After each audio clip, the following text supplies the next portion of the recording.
Hello and welcome to the Soul Garden.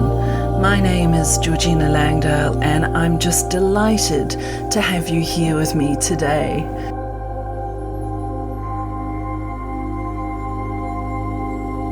And today, I'm going to be sharing with you my approach to working with aromatics.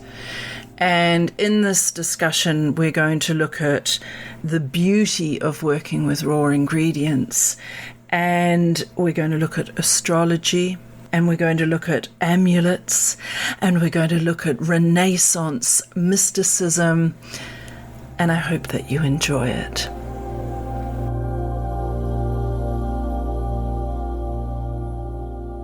Perfume is such a subjective thing, isn't it? We all have perfumes that we like and those that we don't, and even the way a perfume sits on our skin and changes over time, changes its aromatic qualities. These are all completely unique to the individual. But there are two types of perfumery, really. There's the kind of high street perfumery that uses lots of synthetic fragrances, and then there is the beautiful alchemical art of natural perfumery. So gorgeous. A few years ago I studied with Mandy Aftel, who is, she's basically the queen of natural perfumery and a lovely and inspiring human being. And if natural perfumery is something that you're finding interesting and might like to get into, then I recommend that you seek her books out. She's a font of information and wisdom. Many, many years before that, when I was living in London in the early 90s, I studied aromatherapy, so looking at the aromatics and physiological biochemical properties of essential oils.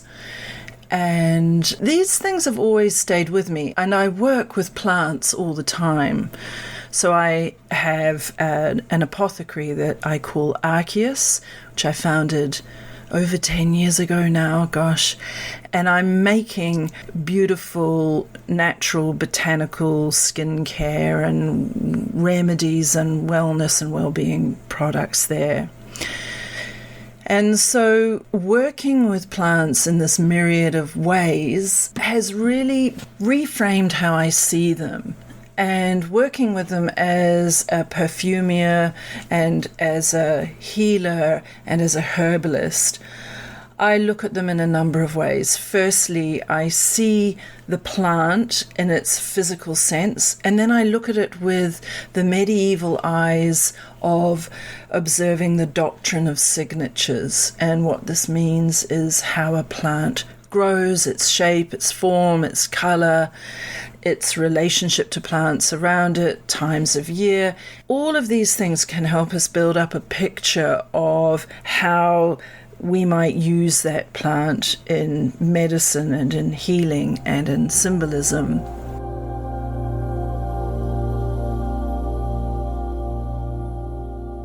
I look at how do I work with the plant with its, what I call the coarse aspect. So this is thinking about it as matter.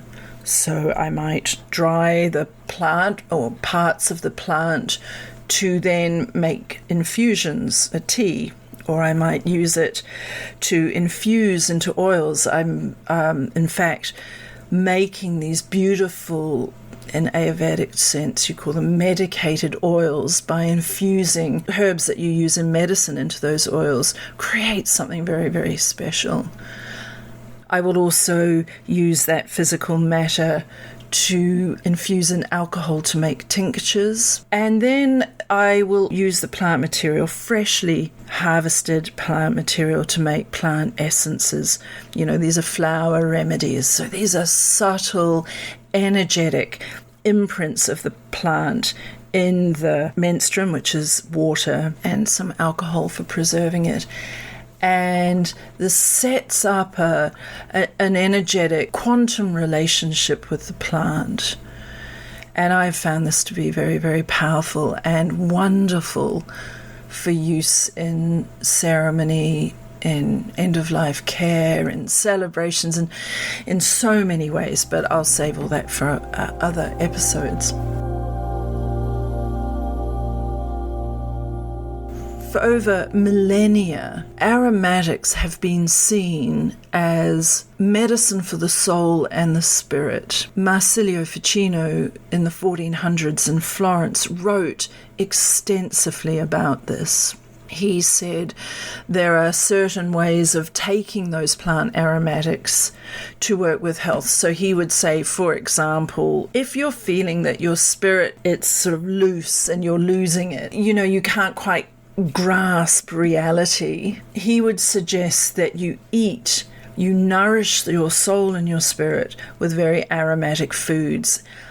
And it's almost that taking in of those aromatics and settling them within you is a way of helping ground and settle your spirit. Conversely, he would say that if your spirits are really weighed down and feeling low, so if you're feeling really depressed, melancholic, he would say the opposite. He would say this is when you need to have beautiful aromatics and odors around you because they help lift the spirits. And so when I work formulating and composing natural perfumes, I'm thinking of the ways that I can lift the spirits.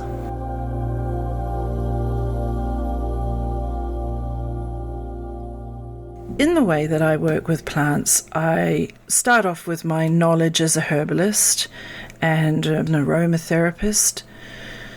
And then I also layer on top of that my energetic connection with plants. From an early age, a traumatic event enabled me to suddenly see energy in plants and everything around me, really.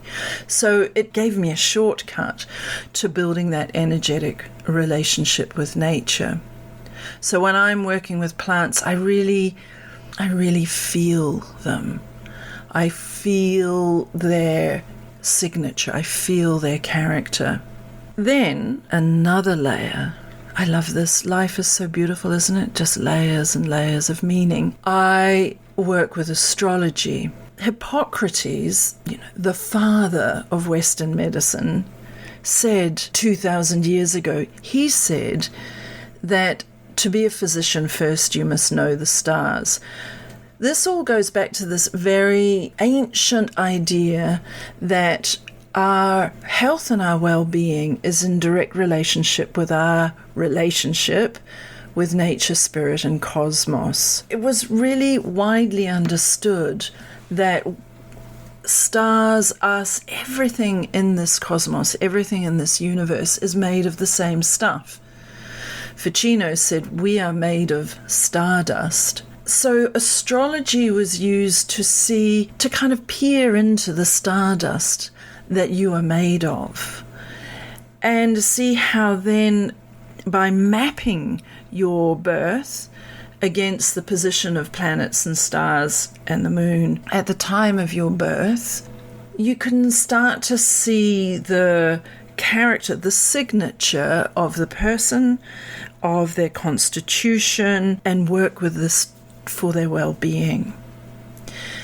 And when we look at the plant world, we can apply these signatures, these cosmological signatures to plants as well. So we will talk about plants having planetary astrological rulers. So a plant is really good for fighting off infection, may be under the rulership of Mars. A plant that is really good for women's health issues could be under the rulership of Venus or the moon. So there are all of these interwoven, beautiful layers and layers of meaning and wisdom that we can draw on. And I love drawing on this when I am working, when I'm formulating my products in my Archeus apothecary for my Nat Femme Botanics range, when I'm making my plant essences, when I'm working with clients, and when I'm making perfume.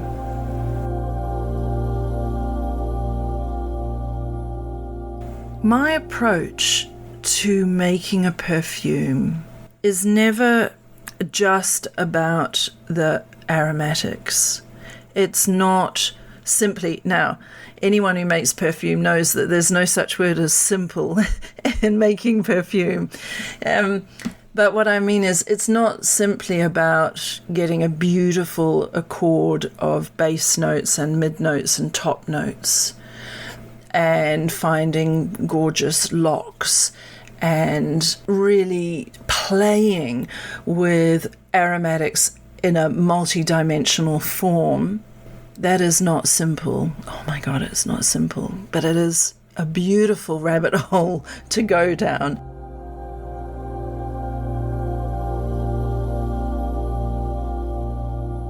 I also paint, and in a way, making perfume for me is a bit like painting an oil painting.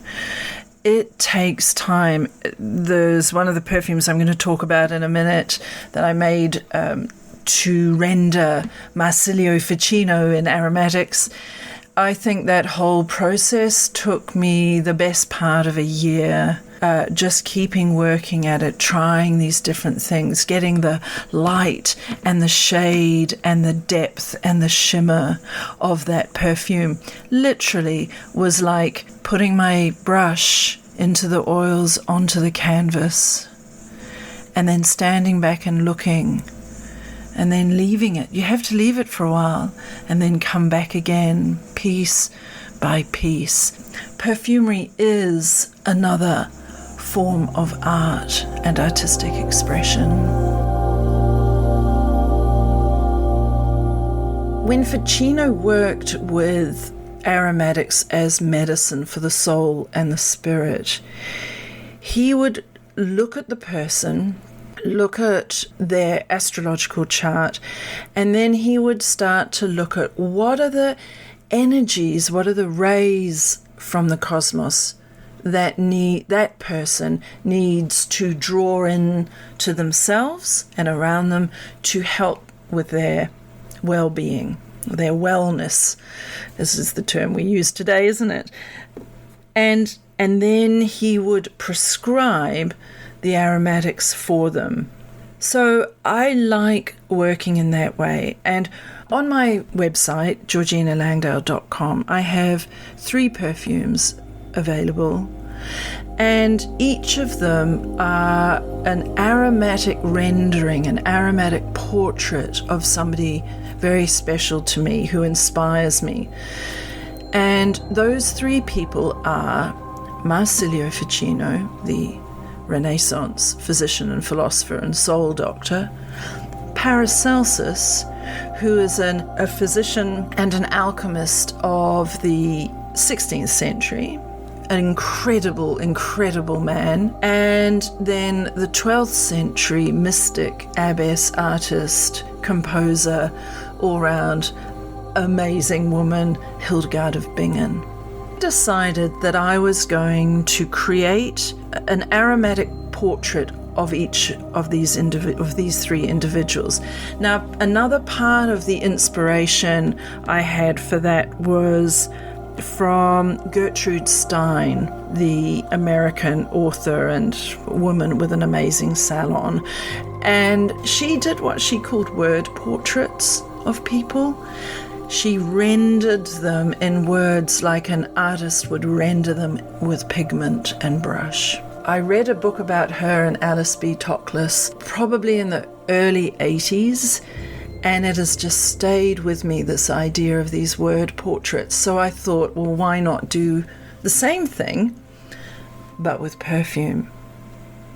So Paracelsus, Hildegard, and Ficino, I've studied so much about them over so many years now. I really feel like they are, each of them are walking with me, guiding me in the work I do. It's it's a very deeply felt connection I have with them. For example, when I was developing Magnus Hortus, which is the perfume for Paracelsus, I thought about his character.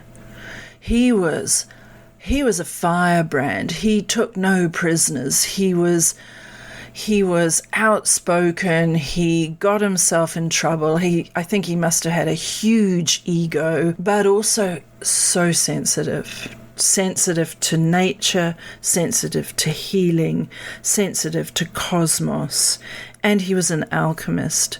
So I looked at what are some of the plants that would represent those firebrand aspects of him, and then balancing them, trying to create the accords, the aromatic accords, with extracts and resins that would temper that burning soul of his.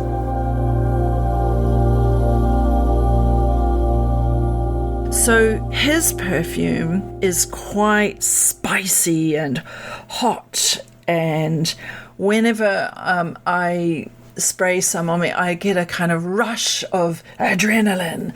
And sometimes I think that when I wear that perfume, I wear it for those moments when I need a bit of Paracelsus in my life, when I need that push and that confidence and that self-belief. Because face it, we all suffer from moments of lack of self-belief, don't we? With Hildegard of Bingen, I looked at the time that she was living in to understand the astrological events that were happening through that time. I drew really heavily on her writings about working with herbs for health and well-being. For example, in Aromatics, she said that rose and sage would help dispel anger. And she worshipped the Virgin Mary. She wrote extensively about Mary. And so I thought about some of the plants that represent the Virgin Mary and also Mary Magdalene, all the time looking at symbolism and layering and balance and points of aromatic intrigue. So her aroma, Divina Essentia, is very floral. It's deeply feminine. For me, Hildegard is the deep feminine. She is Artemis. She is Hestia. She's just an incredible, incredible being.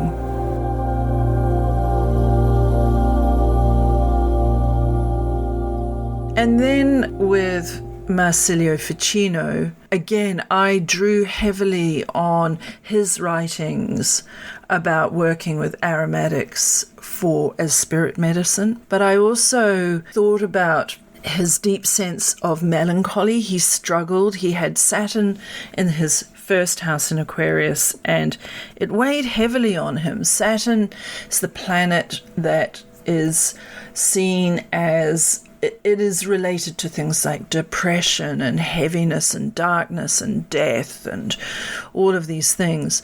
So he spoke often, or wrote often, about Saturn's influence in his chart. However, Saturn also gave him the ability to draw down these philosophical ideas that were kind of floating around in space and draw them down and get them onto the page. And I think that Saturn helped give him extraordinary insights as he was translating the works of Plato and things like the Hermeticum. And in Ficino's letters, he spoke often about these fervid love and for a younger man, and the intensity of his feelings was so strong they kind of leapt off the page at you. And so I thought about the heavy narcotic, heady scent of plants in a night garden, of those deep longings, of the seduction of aromatics. And it was beautiful weaving those into the perfume. The great thing about Ficino is that we have his birth date in place, and so able to work off his astrological chart. And so that enabled me to look at where are his planets, where are the pushes and pulls of the cosmos within his being. And how do I, as I'm creating this portrait of him, render them in scent, render them in base notes and middle notes and top notes. So the perfume that I created for him, Luna Signaris Stellis, is, I think, quite a heady and sophisticated perfume. These notes wind around themselves, and I think that there is a beautiful complexity in that scent, in that perfume, that what I hope is a lovely rendering of Ficino the man.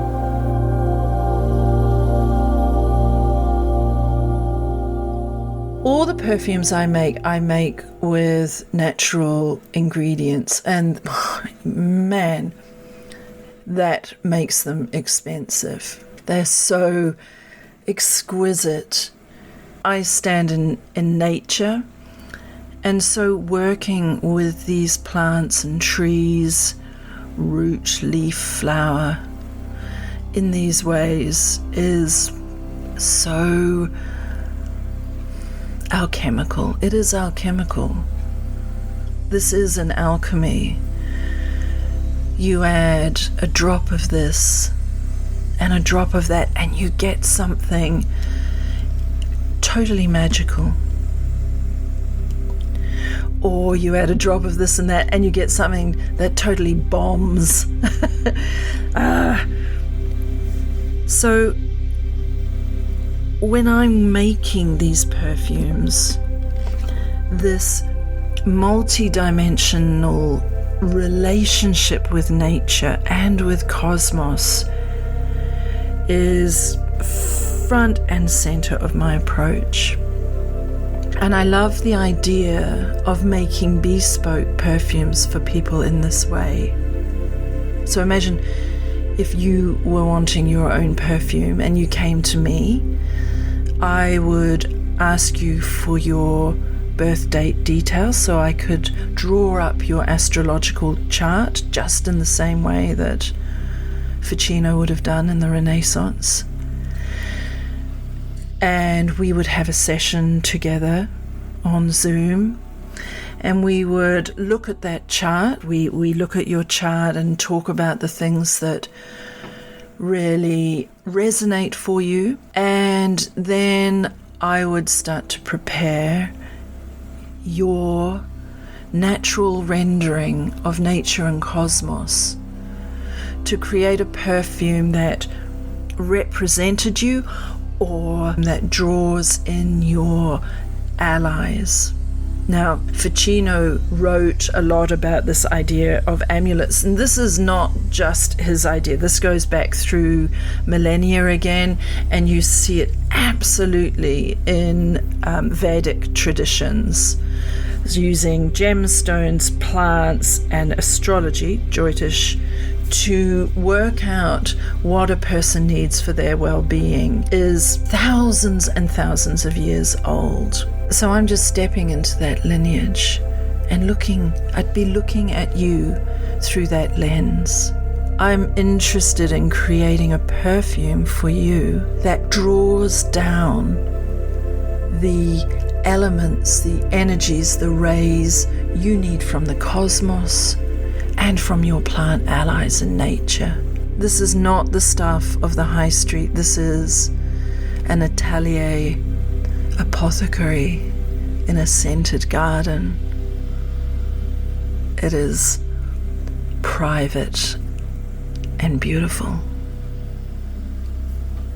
working with aromatics, working with plant energetics, working with the physical matter of plants, working with the stars, working with music and art and the spoken word, holding sacred space for a client so that they can explore the things that are mattering to them.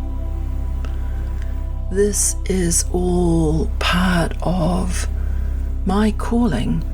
I feel that there is something beautiful in this multi-dimensional way of caring and tending for someone's well-being in the good times and the bad times, in life and at the end of life. One of the things that I offer as well is making that perfume, that aromatic portrait of a person, as a way of remembering them. If someone has passed, working with creating an aromatic portrait of them may be beautiful for someone as they remember them. Paracelsus said this beautiful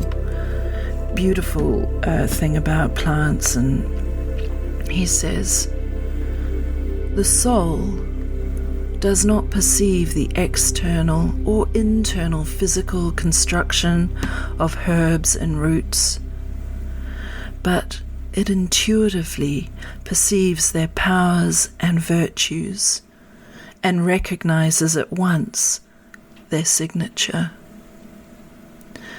So Paracelsus lived from 1493 to 1541. He was an alchemist.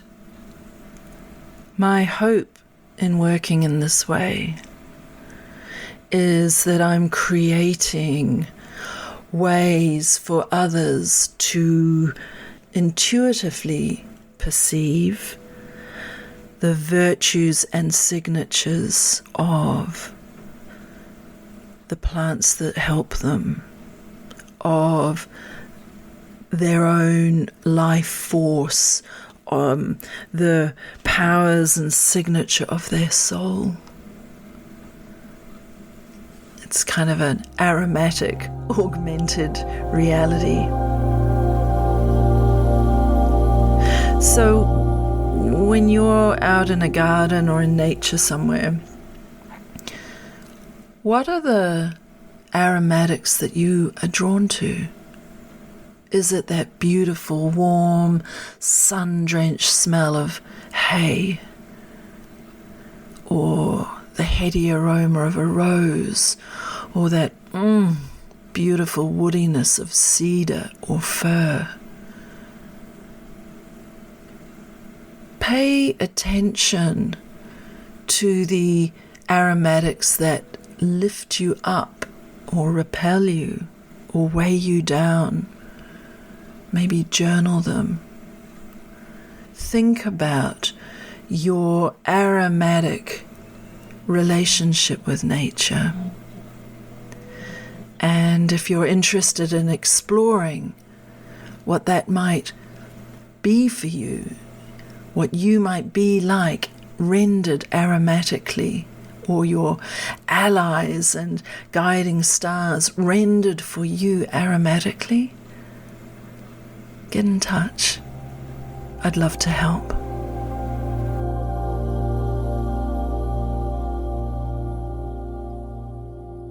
Thank you for joining me in the Soul Garden today. It's been lovely to have you here. I'm going to disappear off out into my garden now and smell the roses. See you next week.